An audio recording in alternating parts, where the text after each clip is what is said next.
இங்கே பெருமதிப்புக்குரிய உதயகுமார் பேசும்போது சொன்னார், இந்த கம்பெனி வந்ததே 2011 அக்டோபரில் 27ஆம் தேதி அதிமுக ஆட்சி காலத்தில் தான் அந்த கம்பெனிக்கு உரிமமே வழங்கப்பட்டிருக்கிறது.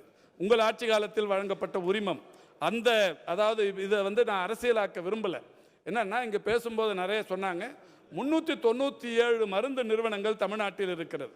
397 மருந்து உற்பத்தி நிறுவனங்களிடமிருந்து ஆண்டொன்றுக்கு ஏற்றுமதி ஆகிற அந்த தொகை 12,000 கோடியிலிருந்து 15,000 கோடி ரூபாய் வரைக்கும் தமிழ்நாட்டிலிருந்து மருந்து ஏற்றுமதி செய்யப்படுகிறது.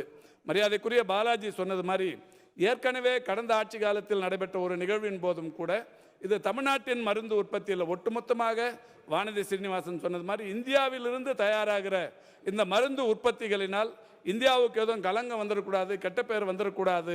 இதில் 20% ஏற்றுமதியை, 20% அந்த மருந்தின் உபயோகத்தை இந்தியா தந்து கொண்டிருக்கிறது. அதில் தமிழ்நாடு மட்டுமே 397 நிறுவனங்களின் வாயிலாக 12,000 ஒரு 15,000 கோடி ரூபாய் அளவுக்கான ஏற்றுமதியை தமிழகத்தில் செய்து கொண்டிருக்கிறது.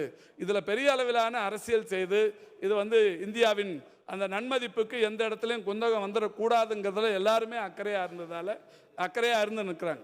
ஆனால் ஏதோ உதயகுமார் இது தமிழ்நாட்டில் ஏதோ நாம் ஏதோ இதில் சரியான நடவடிக்கை எடுக்காதது மாதிரி மத்திய பிரதேச மாநில முதல்வர் அல்லது அங்கே இருக்கிற அமைச்சர்கள் தமிழ்நாட்டை குறை சொல்லிட்டாங்கிறத இங்கே பெருசாக சொல்கிறாங்க.